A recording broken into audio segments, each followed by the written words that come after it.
This is a dangerous attack on the growing community of our society. And particularly what I would like to stress, that is the content and curriculum of education. What is going to happen in the hands of BJP?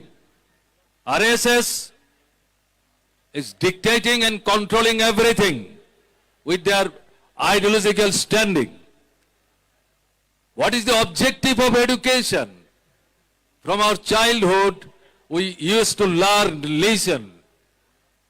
Education means to develop our children, our future of our country, to a real human being. They should be truthful, honest, sincere, free from self-centric attitude. They should have feeling for the fellow people, particularly the common people who are suffering most, belonging any community, to take care of their problem and stand by their side as far as possible and practicable on their own position. And at the same time, they should develop scientific temper. They should have positive understanding with the democracy, democratic rights, civil liberties, and also about the secular principles of our country. And they should have love for the country. They must develop themselves as patriots of our society. With all this, a proper human being can be developed. But I am sorry to mention the way RSS dictated BJP is changing the content and curriculum of our education in the name of new education policy. They have started marching just opposite to all these things which I have mentioned. They are trying to develop our students' community self-centric. They are actually trying to develop in their feeling the revivalist outlook instead of scientific temper and progressive outlook. They are distorting the history and historical ethics of our country, and particularly with regard to the history of our independence struggle.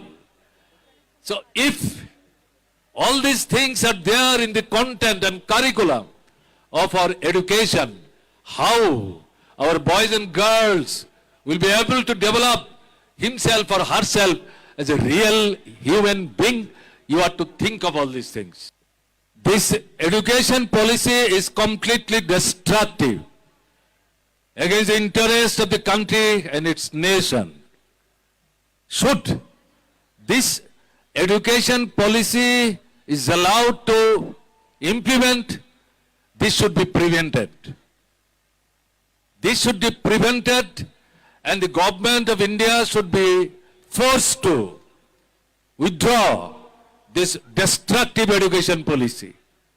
Under the leadership of Students' Federation of India, throughout the country, campus to campus, and also the students, they have been coming out from the campus on the roads itself, mobilizing others. They have been trying their level best to protest it. Here, I would like to request the leaders of the Students' Federation of India, they will discuss in this conference itself, but what I would approach, that this struggle of this against this destructive education policy should not be confined only to the students' community of our country. At the same time, teaching community, the people who have love for the education, who have love for the country, who have love for our children, and the future of our country, they should also be mobilized. It should be started to a strong, broad-based national struggle to force the government led by BJP, dictated by RSS, to withdraw this dangerous education policy. Until and unless this struggle is developed to such a pass, this cannot be prevented, and proper education policy force them to adopt, taking in mind the interest of the country as well as our children. This has to be done. This is the most important task before this conference. I am definite the Students' Federation of India, they are going to discuss and debate on this. You, the students, thinking of after completion of your education, particularly in the institution, might be school, college or universities, to get a job, to take care of your family, financially, economically, and also after having done this, you will also think of discharge your social responsibilities, discharge your responsibilities with regard to the interest of the country and nation.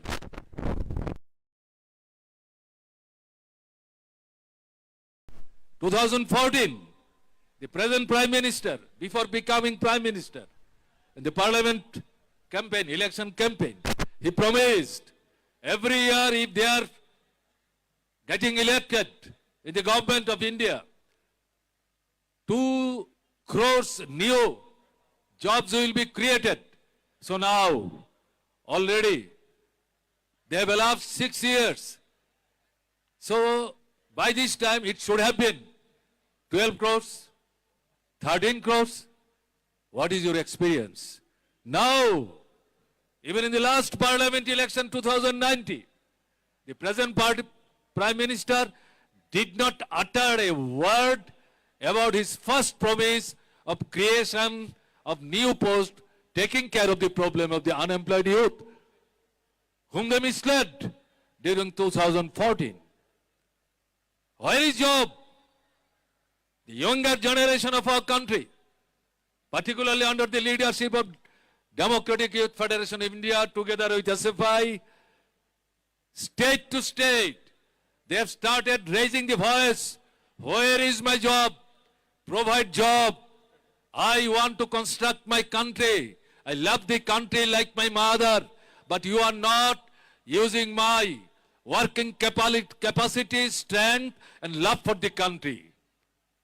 No answer.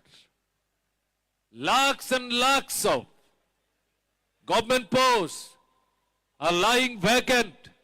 The government of India does not bother for fill up all those vacant posts. Crores of young people, boys and girls, they are searching for job, employment. And I should say, during last 5-6 years of BJP rule, the 50 years experience of unemployment problem, they have crossed all limits. But they don't bother for all these things. They have changed their policy of recruitment. They are, whatever recruitment here and there, they are doing, not giving regular posting. Not giving regular posting. It is use and throw. There is no guarantee for the unemployed youth who are going to get some jobs. They have no future. And you might have seen, in the name of Agnipath, every year, earlier, he used to employ 60 to 65,000 boys, younger boys in this army. That is the pride of our country. They are actually providing security of our country from the outside attacks. The policy of recruitment in the army, they have changed. And this job will be allowed only for 4 years. And after 4 years, out of 100, they will recruit only 25. 75 will be thrown out. They don't bother for all of them. This is what is going on. From where you are going to get job? You may be engineer, you may be doctor, you may be master degree holders. They are also trying to get a group D category employment. For 100 jobs, more than 5 lakhs people are applying for getting job. This is what is going on. All these are being happened due to the wrong policies being persuaded by this government led by BJP under the control of RSS. What is going on there in the agri sector?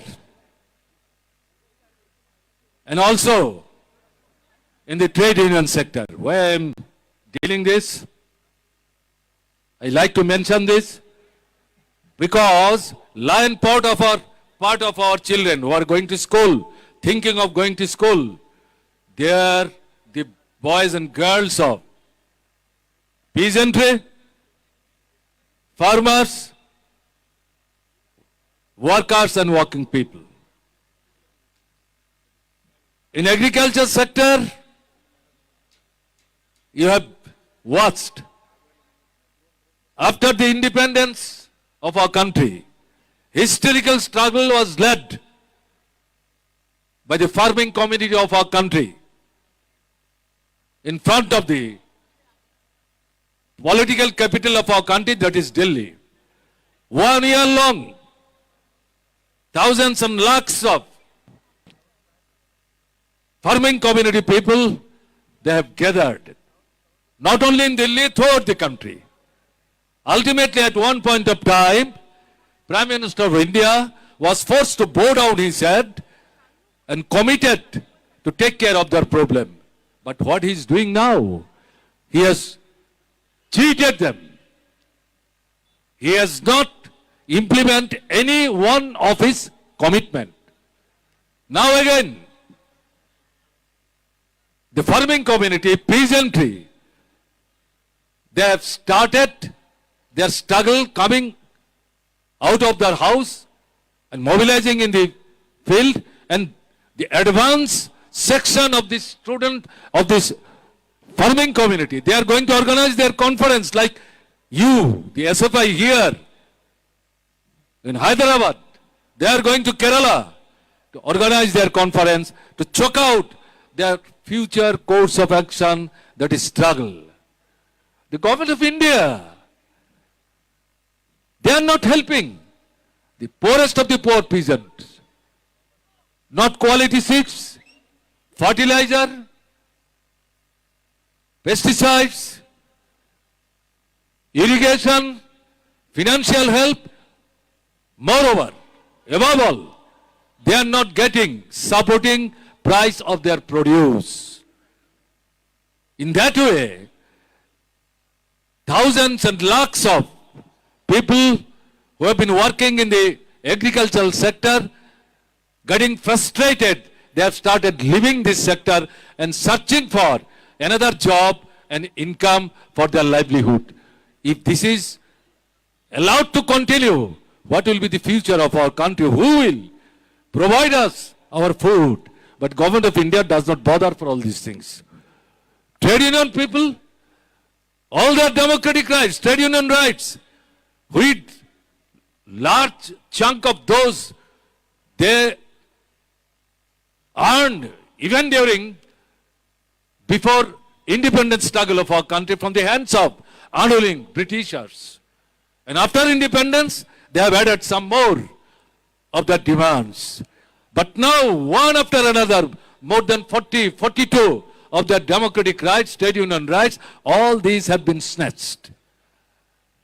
And there is no guarantee of their job, and there is no right to bargain for their increase of wages and good atmosphere, healthy atmosphere of their working place.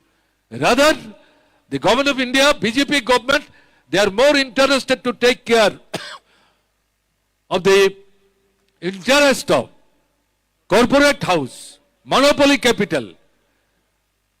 Those who are at the cost of the working class, working people, they are actually building their assets and profit maximization, which is their ultimate goal. That is what they are doing. Dangerous situation. If the agricultural sector, the trade union sector, they suffer, how our boys and girls, because of their children, how their future will be prosperous? You have to think of all these things. But the people of our country, right from students to agriculture, workers, farming community, working class, working people, they are not bowing down to all these attacks.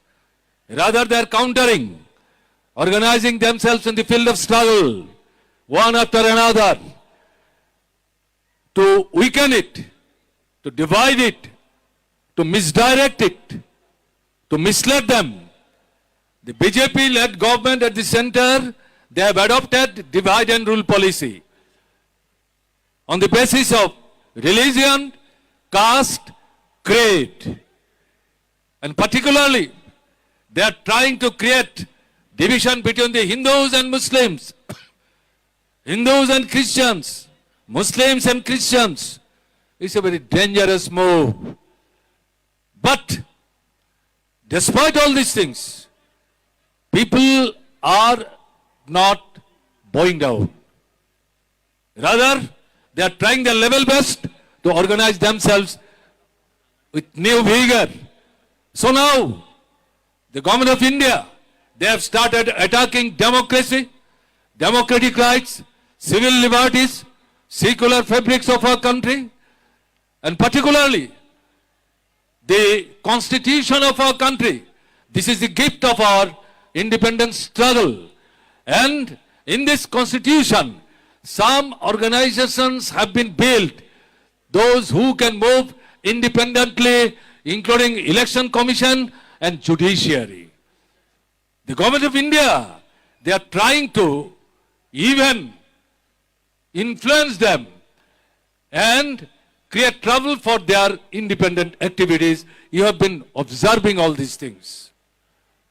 So this is a very dangerous move, and also people of our country, gradually, they have been trying their level best to mobilize themselves to prevent all these attacks. Until and unless all these attacks are countered, prevented, country will not be saved. If country is not saved, how the future of our children will be saved and prosperous? One of the basic content of our constitution is parliamentary democracy. That is being attacked in the hands of BJP like anything. They are forcing the election system of our country, and they have been adopting corrupt practices. I don't like to take much of your time. In this way, they don't want to see any opposition of BJP, right from center to state, destroying federal structure of our country.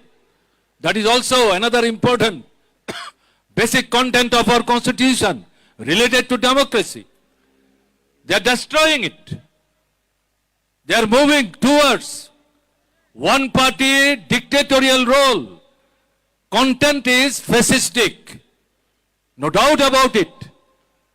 In that way, only to take care of the interest of the corporate houses and their ideological stand to convert India a Hindu Rashtra, that is fascist Hindu Rashtra, one nation, one country, one religion. What all these things? But our main ethos is unity in diversity. That is what the BJP, RSS, they are attacking like anything. So thereby, now the time has come to gather people of our country, particularly those who claim themselves they are democratic, those who claim themselves they are secular. Those who claim themselves, they like the country as their mother, we would very humbly appeal to them, come together. Mobilize yourself. Try to develop broadest possible unity among the democratic and secular-minded forces and people, including the individuals, to prevent all this fascistic attack led by BJP, controlled by fascist RSS. Until and unless it is prevented, nothing can be saved of this country. So thereby, I would request that in this regard, the students' community of our country, they have a historic role to play in the coming days. This organization, it take the route from the All India Students Federation that was built in the year 1936 during British Raj. Mohandas Karamchand Gandhi appealed to the students' community of those days. Now, stop going to schools and colleges. You will get enough time. But now it is the importance to you to come out from the institutions, gather with the people who are struggling for independence, take important role, encourage the people, and oust this British Raj from India. That was the appeal. And 1936, the All India Students Federation was built. From that, the Students Federation of India has come today. You are going to organize your conference, perhaps 17th conference. Here, what I would like to request, students, they shall have to play a very, very important role, encouraging role, decisive role, not to mobilize the students' unity alone. Agricultural community, trading community, employees and teachers, business community who are not under attack, scheduled caste, scheduled tribes, OBCs and particularly the minorities. Until and unless this is done, students' community of our country cannot discharge their historical responsibilities. The whole nation is watching very keenly about your activities and functioning. They want to get a proper guideline from you to the students' community of our country for their future course of action. I believe that the Students' Federation of India will not leave any stone unturned to direct the students' community of India to a right path from this floor of your 17th All India Conference. Isolating and defeating BJP politically and ideologically has to be done. Without defeating BJP and RSS, all your burning demands, essential demands, and for the prosperity of the country and nation cannot be fulfilled. That has to be done. That needs to be done. That is the demand and requirement of the hour. I believe the Students' Federation of India 17th All India Conference will give a clarion call on this particular aspect to mobilize the students all over the country. And with this, I believe the conference will obviously be successful and they will go out from the floor of this conference with new vigor. With this, I like to conclude. Thank you all. ఈ దేశంలో బీజేపీని ఓడించకపోతే, ఈ మత శక్తులను ఒంటరిని చేసి నిరంకుశ పోకడను తిప్పికొట్టకపోతే ఈ దేశానికి భద్రత ఉండదు. అందుకనే 17వ ఎస్ఎఫ్ఐ అఖిల భారత మహాసభ అందుకోసం శంఖారావం చేస్తుందనే పూర్తి విశ్వాసంతో నేను మీకు అభినందనలు చెప్తూ మీకు మీ సభ జయప్రదం కావాలని కోరుతూ సెలవు తీసుకుంటున్నాను.